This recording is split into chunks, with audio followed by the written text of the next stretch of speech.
start off by making your bed. If you make your bed every morning, you will have accomplished the first task of the day. It will give you a small sense of pride, and it will encourage you to do another task, and another, and another. And by the end of the day, that one task completed will have turned into many tasks completed. Making your bed will also reinforce the fact that the little things in life matter. If you can't do the little things right, you'll never be able to do the big things right.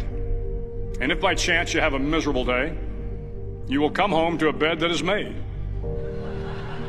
that you made. And a made bed gives you encouragement that tomorrow will be better. To pass SEAL training, there are a series of long swims that must be completed.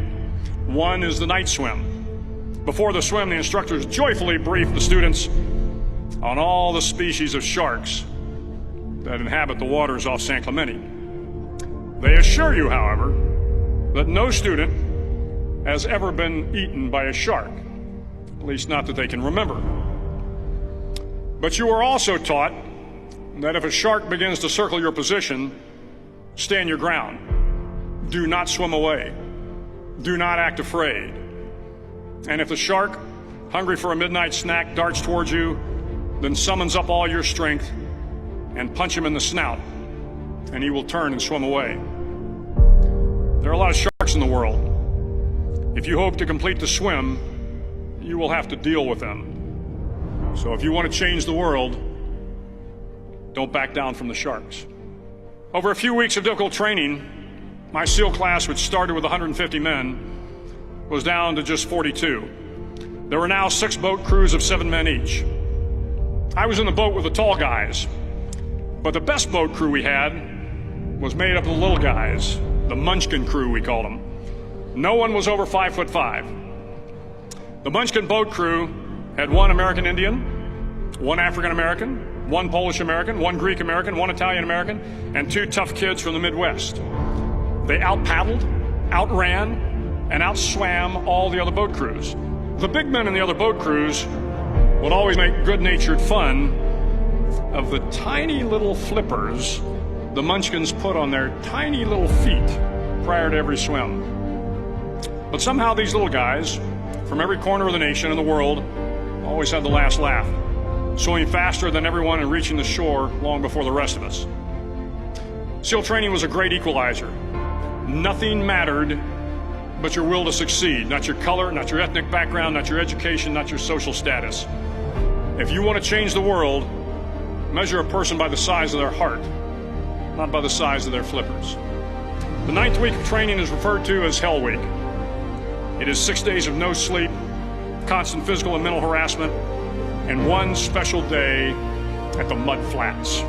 The Mud Flats are an area between San Diego and Tijuana where the water runs off and creates the Tijuana Sloughs, a swampy patch of terrain where the mud will engulf you. It is on Wednesday of Hell Week that you paddle down to the Mud Flats and spend the next 15 hours trying to survive this freezing cold, the howling wind, and the incessant pressure to quit from the instructors.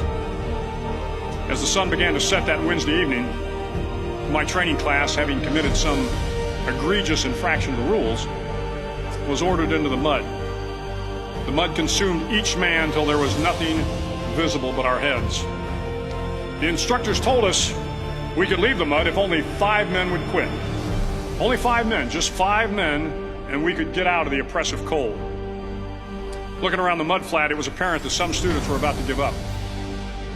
It was still over 8 hours till the sun came up. 8 more hours of bone-chilling cold. The chattering teeth and the shivering moans of the trainees were so loud, it was hard to hear anything. And then one voice began to echo through the night. One voice raised in song.